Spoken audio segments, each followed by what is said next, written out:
सर्वेभ्यो नमो नमः। आज फिर जयपाल शास्त्री संस्कृत चैनल में आप सभी विद्वानों का हार्दिक अभिनंदन है, स्वागत है। मैं जयपाल शास्त्री आज आप लोगों के मध्य उपस्थित हूँ गीता के द्वितीय अध्याय से 11वें श्लोक के साथ। आप हमारे इस चैनल को लाइक, शेयर और सब्सक्राइब जरूर कर लें, जिससे आपको आने वाली नवीनतम वीडियो समय पर उपलब्ध हो सके। आज हमारा जो श्लोक है वो है 11 का श्लोक। इसके अंदर जो हमने पहला जो श्लोक पढ़ा था, इससे पहले वाला 10वां श्लोक, उसमें अर्जुन के विषाद के विषय में बताया और उसमें कहा कि आप जो विषाद कर रहे हैं इसको छोड़ करके युद्ध करने के लिए खड़े हो जाओ। अब श्री भगवान वाच श्री कृष्ण जी बोले, अशोच्यानन्वशोचस्त्वं प्रज्ञावादाश्च भाषसे गतासून गतासूंश्च नानुशोचन्ति पंडिताः। इसमें श्री भगवान श्री कृष्ण जी कहते हैं, तुम अर्थात हे अर्जुन, तुम अशोच्यान अन्वशोचः अर्थात जिनके विषय में शोक नहीं करना चाहिए, तुम उन लोगों के विषय में शोक कर रहे हो। प्रज्ञावादश्च भाषसे और बुद्धिमानों जैसी बातें कर रहे हो। श्री कृष्ण जी कहते हैं अर्जुन को, हे अर्जुन, तुम जिसके विषय में सोचना नहीं चाहिए उनके विषय में तो चिंतन कर रहे हो और बुद्धिमानों जैसी बातें कह रहे हो। पंडिताः जो विद्वान लोग होते हैं वो गतासून जिनके प्राण निकल चुके हैं, जा चुके हैं, अगतासून और जिनके प्राण नहीं निकले हैं, इन दोनों ही के विषय में न अनुशोचन्ति अर्थात शोक नहीं करते।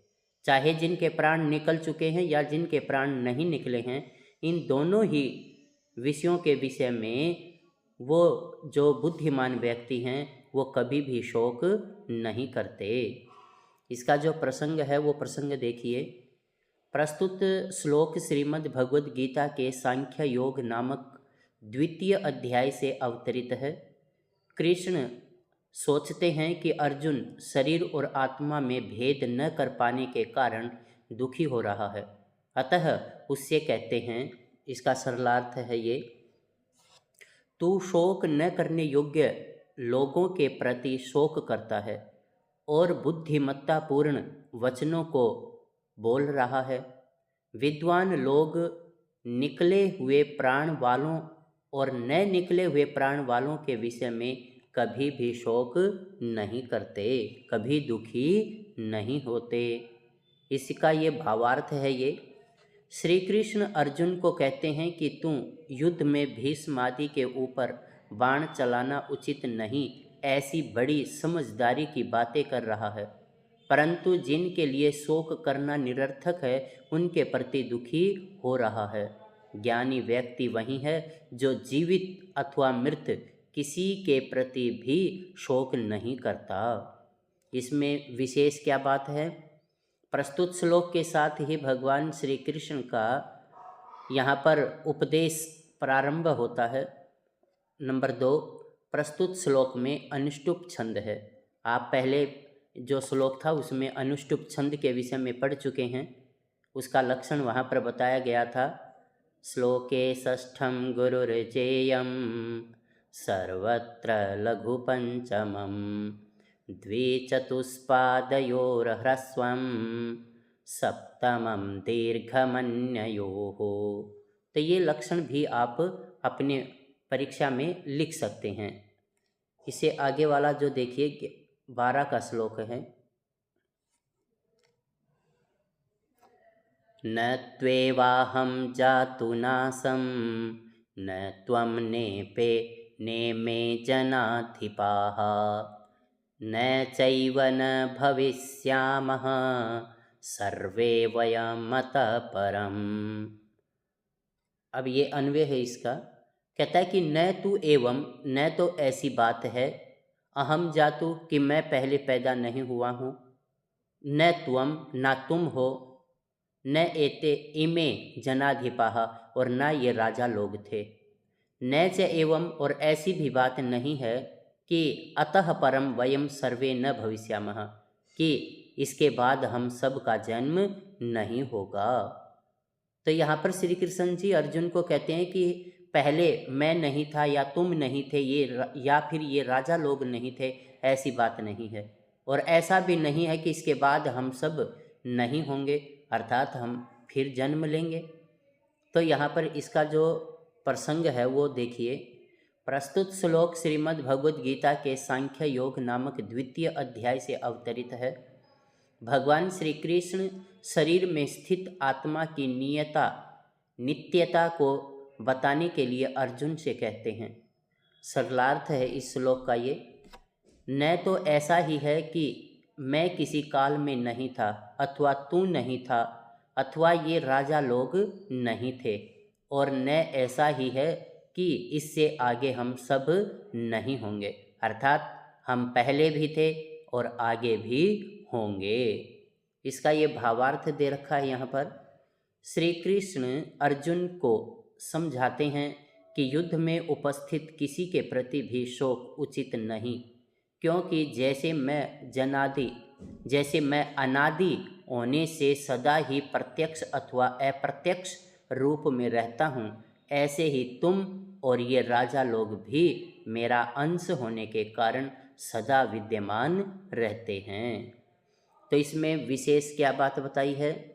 प्रस्तुत श्लोक में जीवात्मा की नित्यता का बहुत ही सरल भाषा में वर्णन हुआ है।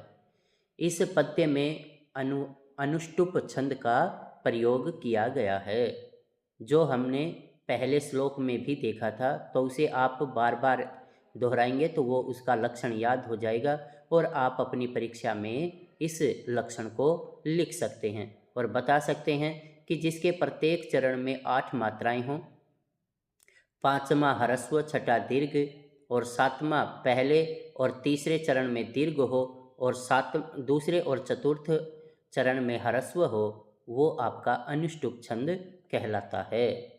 इससे आगे आपका ये देखिए 13 का श्लोक है।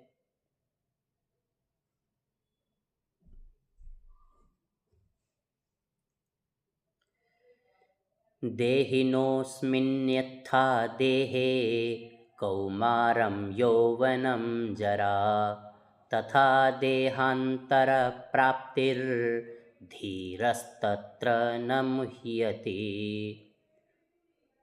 इसमें क्या कहता है कि यथा, जिस प्रकार देहिनः, इस जीवात्मा के, इस शरीर को धारण करने वाले मनुष्य के देहे शरीर में कौमारम कुमारावस्था, यौवनम युवावस्था, जरा और बुढ़ापा आता रहता है, तथा उसी प्रकार देहांतर प्राप्ति ही, जो अन्य दूसरे शरीर हैं उनकी जब प्राप्ति होती है, तत्र वहाँ पर भी धीरः न मुह्यति, यही कुमारावस्था, यौवन अवस्था और जरा अर्थात बुढ़ापा आता है। इसलिए जो धैर्यशाली व्यक्ति हैं वो इसके विषय में सोचकर कभी भी मोहित नहीं होते, अर्थात उन्हें कभी भी इसके प्रति मोह उत्पन्न नहीं होता। इसका ये प्रसंग है। प्रस्तुत श्लोक श्रीमद् भगवद गीता के सांख्य योग नामक द्वितीय अध्याय से अवतरित है। कुरुक्षेत्र की युद्ध भूमि में श्री कृष्ण अर्जुन को उपदेश दे रहे हैं कि जीवात्मा सदा रहता है, केवल शरीर बदल जाता है। इसी का ये सरलार्थ दिया है यहाँ पर। जैसे जीवात्मा के इस शरीर में कुमारा अवस्था, युवावस्था और वृद्धा अवस्था होती है, वैसे ही दूसरे शरीर की प्राप्ति होती है। इस विषय में बुद्धिमान जो व्यक्ति हैं, मनुष्य हैं, वो कभी भी मोह से ग्रसित नहीं होते, अर्थात वो कभी भी मोहित नहीं होते। ये इसका देखिए भावार्थ है। ये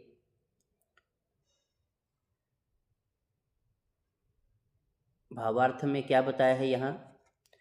श्री कृष्ण कहते हैं कि जीवात्मा पंच भौतिक शरीर को आश्रय बनाकर रहता है। जिस प्रकार यह स्थूल शरीर कुमारावस्था, युवावस्था और वृद्धावस्था को प्राप्त करता रहता है, उसी प्रकार स्थूल शरीर के नष्ट हो जाने पर सूक्ष्म शरीर के संबंध से दूसरे शरीर की प्राप्ति भी होती है।